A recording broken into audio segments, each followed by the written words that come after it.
कसा आहे सरबाज? अ, खूप मस्त तुमच्या समोर आहे, हँडसम आहे, सेक्सी आहे. तुम्हाला कसा पाहिजे तुम्ही ते सांगा. बरं, खूप छान टास्क खेळलायस, सगळं छान होतं. तुला काय वाटतं की तू कुठे कमी पडलास? कुठे कमी पडलं? मला असं वाटत नाही की कुठे कमी पडलोय मी. कारण जेव्हा मी बाहेर आलो त्याच्यानंतर हेच मी बघतोय सगळीकडे की अनएक्सपेक्टेड एलिमिनेशन झालेलं आहे. तर मला असं वाटत नाही की मी कुठे कमी पडलं. मी सगळं दिलंय. माझा पूर्ण पिटारा उघडून ठेवलं होतं मी माझा. ओके. जर तुला असं वाटतंय का की निक्की सोबत नसतास तर तू आज घरात टिकला असतास का? निक्की सोबत नसलं तर घरात टिकलं असतात का? असं काही आहे नाही. निक्की सोबत पण असून मी घरामध्ये टिकलो असतो. कारण माझा एक तो वेगळा माझी पर्सनॅलिटीमधून तुम्ही तो एक वेगळा पण भाग तुम्हाला बघायला दिसला आहे, की मी कशी का लाइक केअरिंगनेस माझा कसा आहे, माझा प्रेम कसा आहे, मी कसं काळजी घेतो माझ्या लोकांची. तर ती नसती तर तो दुसरा पार्ट पण दिसला नसता तुम्हाला माझा. आणि असं झालं नाही की त्याच्यामुळे मी वीक झालोय, त्याच्यामुळे मी स्ट्राँग होतो खूप. ओके. तुझ्या टीम मधले ना एक एक करून सगळे सदस्य निघत होते, तर तुला असं नाही वाटलं का की गेम चेंज करून बघावा की लोकांना आवडेल असं? हे लोकांना माझी टीमच्या लोकांना हे सांगत होतं कंटिन्युअसली. तुम्ही सगळ्यांना बघितलं आहे की मी हे सांगत होतो टीम फोडायची नाही. टीम फुटली तर एक एक करून सगळे बाहेर जे जाणार आहे. आणि 4 लोक तर होते टीममध्ये. ते 4 लोक चालवत होते टीम. पण मी सर्वांना सांगितलं की यार थोडाफार आपल्याला बघून घ्यावा लागणार आहे मागे पुढे, की थोडी चुकी झाली तर एक्सेप्ट करा, नाही झाली तर ते एक्सेप्ट करून घ्यावा लागणार आहे. कारण मला हे माहित होतं की समोरची टीममध्ये बहुमत खूप आहे आणि आपण 4 असले तर तो बहुमत त्यांच्या कामाचं नाही आहे. पण आम्ही 4 फुटलो तर आमचे वोट पण फुटले. फक्त मीच एक असा व्यक्ती आहे की मी माझ्या टीम सोबत इतकं लावलं होतं की मी कधी नॉमिनेशनमध्ये माझ्या कोणत्याही व्यक्तीचं नाव नाही टाकलं आणि मी कोणाला काढलं पण नाही बाहेर. तर त्यांना हे सांगायचं होतं फक्त की टीम असली असती आजपर्यंत तर कोणताही टीमचा सदस्य बाहेर गेला नसता. बरं. घरातून आल्यावर पहिली गोष्ट काय केलीस? घरातून आल्यानंतर पहिली गोष्ट आई-वडिलांना कॉल केला आणि ते खूप चांगला वाटला त्यांचा आवाज ऐकून. आणि त्यांना विचारलं की कसा खेळला तुमचा मुलगा, तर ते म्हटले की आमचा मुलगा शेर आहे, शेर सारखाच खेळला. तर चांगलं वाटलं की ठीक आहे. त्यांना मी हेच विचारलं की तुम्हाला कसं वाटलं, ते म्हटले यार आमच्यासाठी तू हिरो आहे, तर चांगलंच खेळला, तर ते ठीक आहे. ओके. बरं, आता पुढे काय? हिंदी बिग बॉसची जर ऑफर आली तर तिथे जाशील का? ऑफर आली तर नक्कीच तुम्हाला दिसणार. तुम्हाला बघा, आता तुम्हाला बघायचं आहे हिंदीमध्ये तर तुम्हाला दिसणार मी. आणि तुम्हाला नाही बघायचं तर तुमच्या हातातच आहे आता सगळं काही. पण ऑफर आलं तर मी नाही नाही म्हणणार. मी दिसणार तुम्हाला. बिग बॉसच्या घरातला असा कोणता प्रसंग किंवा क्षण आहे जो तू कधीच विसरणार नाहीयेस? कधीच विसरणार नाहीये. मी बिग बॉसची आवाज कधी विसरणार नाहीये. आणि सर्वात जास्त मी कोणाला जर विसरणार नाहीये तो काका कौवा. काका कौवा म्हणजे लाईक माझे लाईफचा एक खूप मोठा भाग झालेला आहे. आता कोणी काका पण भेटले ना त्यांना उभं समोर पण नाही करणार मी. तो एक वेगळा आहे माझ्यासाठी. आवडता स्पर्धक कोण होता आणि का? आवडता स्पर्धक कोण होता आणि का? स्पर्धक सगळ्यांना माहित आहे कोण कोण होता आवडता स्पर्धक माझा. नाव घ्यायची गरज आहे का? नाहीये ना? कमेंट मध्ये सांगा काय नाव आहे मग तिचा. तिचा आवडता स्पर्धक कोण होता आणि का? स्पर्धक ना, प्लेयर निक्की. ना आवडता. ना आवडता हा. ना आवडता अ, ना आवडता होता. यार असं काय कोण होतं नाही ना आवडता. कारण माझ्या समोर जितके लोक होते ते ॲज अ कॉम्पिटिटर मी बघत होतो त्यांना. तर ते मी विलनच बघत होतो त्यांना सगळ्यांना, बी टीमच्या लोकांना. तर पूर्ण बी टीम माझं ना आवडतं होती. बिग बॉस मराठीच्या घरातली तुझी आवडती जागा कोणती होती? माझी आवडती जागा किचन. सर्वात जास्त आवडती जागा माझी किचन होते. ओके. तुला कोण वाटते की कोण आता बिग बॉसच्या घरात मास्टर माइंड आहे? आता बिग बॉसच्या घरात मास्टर माइंड कोण आहेत? जो होता त्यांना तुम्ही बाहेर काढलाय, तुमच्या समोर बसलेला आहे. आणि आता मला नाही वाटतं की कोणी इतकं डोका लावतंय तिकडे गेमसाठी. पण निक्की गेम खेळून आलेली आहे तर निक्कीला माहित आहे की गेममध्ये कसा कुठे काय ठेवायचं आणि कसा गेम खेळायचा. तर निक्की आता याच्या पुढे स्वतःचा डोका लावून तुम्हाला ती दिसणार याच्या पुढे मास्टर माइंड. ओके. मग बिंडोक कोण आहे असं तुला वाटतं? बिनडोक बिनडोक मला वाटतंय की काही उगीचच मतलब बिनडोक घरामध्ये कोण कोण आहे आता? डोका कोण? पॅडी दादा नाही लावत डोका. पॅडी दादाला फक्त गेममध्ये आहे म्हणून करतात पॅडी दादा. पण पॅडी दादा डोकं लावलं ना तर पॅडी दादा खूप चांगला खेळू शकते. याच्या पुढे जर लावला तर. पण पॅडी दादा एक सूरजमध्ये अटकले आहेत आणि सूरज आणि तो त्यांचा एक वेगळा चालू आहे. ते डोकं लावलं त्यांनी तर तुम्हाला दिसू शकतं काहीतरी गोष्टी. कारण पॅडी दादाला चक्रव्यूह रूममध्ये पण बोलावलं होतं. त्याच्यानंतर पण पॅडी दादा येऊन एकदम नॉर्मलच रिॲक्ट करत होते. तर ते डोकं लावत नाही. तसा तो चक्रव्यूह रूमचा कसा यूज करून घ्यायचा होता ते त्यांना त्यांना माहित नाही झाला. त्यांनी दाखवलं नाही. तर मला असं वाटतं की पॅडी दादाकडे थोडाफार डोकं पाहिजे की ते गेमसाठी पाहिजे.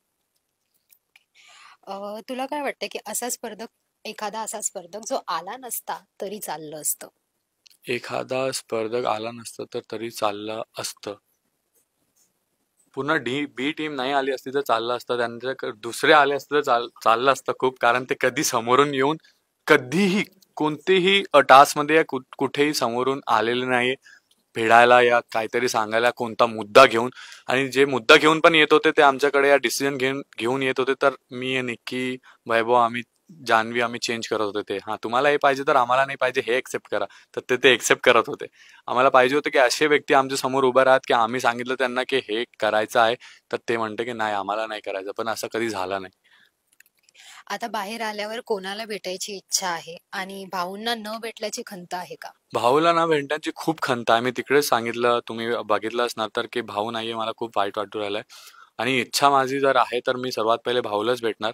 कारण माझी खूप इच्छा आहे. कारण भाऊ नाही होते नाही तिकडे आणि मला खूप वाईट वाटत होतं की भाऊ नाहीये आणि मी असंच जातोय घराबाहेरून बाहेर.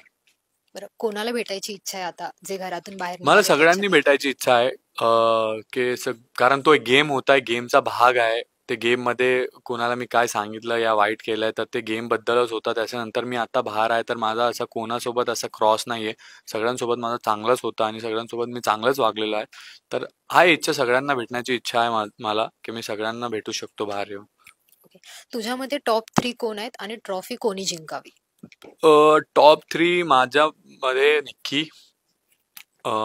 सूरज आणि थर्ड मध्ये मी खूप कन्फ्यूज आहे. आता तुम्हाला माहित आहे कोण असू शकतं तर मला माहित नाही थर्ड मध्ये कोणी येऊ शकतो खालून. कारण वोटिंग वरती डिपेंड असणार की कोणाला कसा भेटणार वोटिंग. ओके. आता मी काही स्पर्धकांची नावं घेते तर यांच्याबद्दल तुला काय वाटतं ते सांगशील एका लाईन मध्ये. डीपी धनंजय दादा. डीपी डीपी लाईक ठीक आहे. डीपीला कधी गेम समजतं कधी नाही समजतो. तो स्वतःमध्ये खूप कन्फ्यूज आहे की खेळू या नाही खेळू. तसा आहे त्याचा. जान्हवी. जान्हवी खूप कन्फ्यूज आहे. जान्हवीला कधी कधी असं वाटतं की मी शो साठी खूप काय करू. पण कधी कधी त्याला असं वाटतं की यार माझी डिसरिस्पेक्ट होणार आहे. सेल्फ रिस्पेक्ट पण माझी आहे तर ते मला बाहेर काम पण करायचं आहे. तिला असं वाटतंय की ती ॲग्रेशन दाखवून या काही उलटे फुलटे गोष्टी करूनच शोला टीआरपी देऊ शकते. पण तसं नाहीये. तिची रिअल पर्सनॅलिटी खूप चांगली आहे. तर ती मला असं वाटतं तिने रिअलच दाखवायला पाहिजे. तो राग अँड ऑल तो जर ती शो साठी करते या शो साठी ती ऍक्टिंग करते तर ऍक्टिंगला साईडला ठेवून जर तिने तिची रिअल पर्सनॅलिटी दाखवली ना तर ती पण लोकांना खूप आवडणार. अंकिता. अंकिता अंकिता लाईक अंकिताचा काही गेम नाही. बस धक्के मार मार के चल रहे तो चल रहे तसा आहे तिचा. की ठीक आहे. तुम्हाला पण माहिती आहे की त्याला एक संधी भेटलेली आहे. ती एविक्ट झाली होती त्याच्यानंतर तिला एक संधी भेटली. त्याच्यानंतर पण ती सॉफ्ट आहे. कधी ते मुद्दे असं घेऊन येत नाही समोर की बाबा हा माझा मुद्दा आहे या मला याच्यावरती काय बोलायचं आहे, याच्यावरती भांडायचं आहे, याच्यावरती काही ठाम ठेवायचं आहे. ती तसं नाहीये. फक्त आता एंडिंग पर्यंत आले तर तिने असं ठेवलेलं आहे की आता भगवान भरोसे जसं चाललंय तसं चालू द्या. पॅडी दादा. पॅडी दादा कन्फ्यूज आहे. पॅडी दादा पण खूप सॉफ्ट झालेला आणि घरामध्ये मेंटली खूप स्ट्रॉंग पाहिजे. पॅडी दादा पण तसंच चालू आहे की जसं चालू आहे तसंच चालू ठेवा. उगीचच कोणासोबत भांडणं करायचं नाही. उगीचच कोणत्याही मुद्द्यावरती घुसायचं नाही, बोलायचं नाही असंच आहे त्यांचं. वर्षाताई. वर्षाताई खूप स्मार्ट आहे आणि वर्षाताई मी तुम्हाला सांगणार वर्षाताई असे आहेत ना की एक 24-25 साल की लड़की होती ना चंचल और फुर्तीली. तसे आता पण ते स्वतःला मतलब समजते वो खुद को वैसे. आणि ते तसे आहे पण त्यांच्यामध्ये खूप फुर्ती आहे आणि खूप स्मार्ट आहे ते आणि आतापर्यंत ते इंडिव्हिज्युअलच खेळताय आणि चांगलं पण वाटतंय मला की इतके वर्षानंतर ते असे आहात आणि असे खेळतात. त्यांना माहित आहे की कोणाला चांगला बोलायचं आणि कोणाला वाईट बोलायचं ते बघूनच सांगतात. फेक नाही सांगणार तुम्हाला कधी ते. अभिजित. अभिजित तर अभिजित मला इतका एफर्ट दिसले नाही, कारण तुम्हाला सगळ्यांनी तुम्ही बघितलंय पूर्ण शो. कोणत्याही मुद्द्यामध्ये अभिजित दिसला नाही, मला तर नाही दिसला घरामध्ये की कोणत्याही मुद्द्यामध्ये तो येऊन सांगितलं का बाबा हे चुकीचं आहे या हे वाईट आहे. तो शांत राहतो. हाँ हाँ हाँ, सबकी हाँ में हाँ मिलाता है. एक त्याला असंच आहे की ठीक आहे, अभी सबसे अच्छे से रह के ही चलना है. तो उसको सबसे अच्छा ही रहना है. फक्त मीच होतो की मी जाऊनच त्याला लाईक करत होतो जे काही. माझ्या नंतर कोणासोबत असं तो भांडणं केलंय, कोणासोबत क्रॉस झालेला मला नाही माहित. सूरज. सूरज खूप चांगला आहे, मनापासून खूप चांगला आहे तो, आणि तो एकदम क्लीन आहे पाण्यासारखा. त्याला माहित नाही की काय करायचं काय बोलायचं. त्याला जो जो चांगला वाटतं जे जो त्याच्या तोंडात येतंय तो तो बोलतोय. आणि खूप चांगला मुलगा आहे. आणि मला असं ते चांगलं त्याचा पाण्यासारखं वागणंच लोकांना महाराष्ट्राला आवडतंय. तर ते खूप चांगलं आहे. तर तसंच पुढे पण त्यांनी राहावा तर चांगला आहे त्याच्यासाठी. निक्की. अ, निक्की निक्की तो जान है. उसमें जान अटकी है. वो बहुत लाईक चांगली व्यक्ती आहे आणि तिला स्मार्ट आहे, स्ट्रॉंग आहे, आणि कोणाला घाबरत नाही ती. कोणीही असू द्या, खूप समोर कोणताही व्यक्ती येऊ द्या. जसं मिस्टर युनिव्हर्स, मिस्टर एशिया आले होते तर लोकांनी त्यांना बघून घाबरले होते सगळे लोक, पण तिने त्यांच्या समोर पण स्वतःचा स्टँड ठेवला आणि बोलती ती फडफड फडफड तोंडावर बोलते. मुंहफट आहे, जे काय आहे ते तोंडावर आहे, मनात ठेवत नाही ती. Thank you. Thank you so much.